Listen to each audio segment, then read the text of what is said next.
this point in time, there are 3 industrial sites that we consider to be brownfields, 2 of which are currently in the demolition phase, both of which have had a long tradition and history in the borough of Carlisle.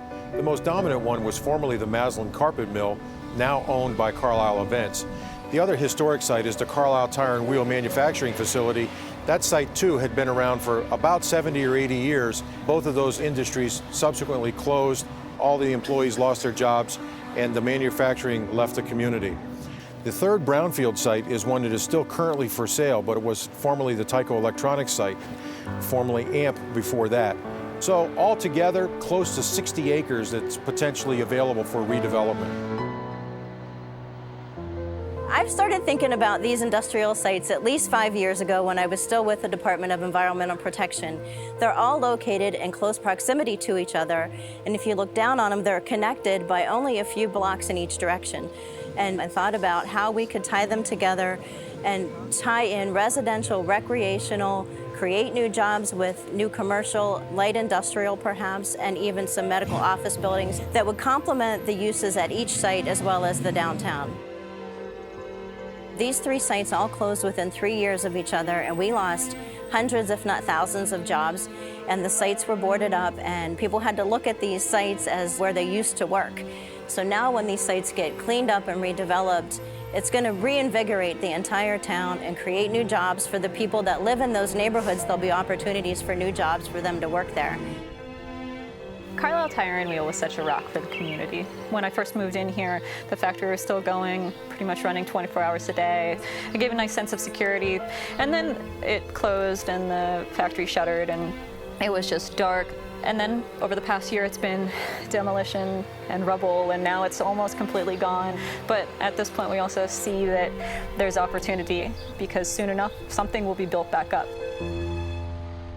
We saw it as an excellent opportunity to develop a brownfield site. That's what my firm specializes in. We look for contaminated properties that are in key areas of the country and look to repurpose them. I think the immediate impact will be to increase property values. The plant that was there before was pretty antiquated, pretty run down. What's envisioned for the future is a mixed-use development that the community will have easy access to. Getting community involvement is extremely important. If the community rejects a development, it just won't happen. And there'll be a battle, it'll be a struggle all the way. We went out of our way to make sure that we sought input from the community and from the local governments to see what the site could be when it's completed. And those discussions were very, very positive, very informative, and I think they're going to go a long way to giving the community what it needs and what it wants.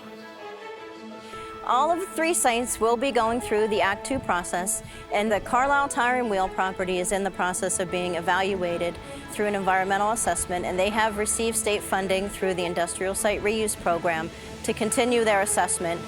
We're going to shoot for residential cleanup there so that we can have unlimited end uses at that particular site. The Maslin property entered into the program, and they will also be meeting residential standards where they can. Some parts of the site may only meet a non-residential standard, and that's where a strategic site design will come into play, where we might put the residential on one end of the site and put non-residential end uses where we can't meet the residential standard. And finally, the site that was formerly a Tyco property is almost complete with the Act 2 process, and they are currently going for a non-residential end use standard. So the bottom line is all 3 of these sites will be cleaned up and be able to be reused very shortly. Public-private partnerships are absolutely the keystone of this entire project. We have owners of the properties that are just as cooperative as you can possibly imagine. As a matter of fact, they exceed our expectations with their cooperation and their let's get this done kind of attitude. Redevelopment in this area is going to be amazing for Carlisle itself. Our vision truly is to take the downtown Carlisle and extend it to the north end. So we envision it just being a natural transition, a better place for people to really go out and enjoy restaurants, have a nice hotel. As far as the people that live close by, it's certainly going to be nice for them as well. It's much better than having a big brick wall right in front of your face. We feel confident we're going to bring some spice to the area and make it beautiful, the way it should be.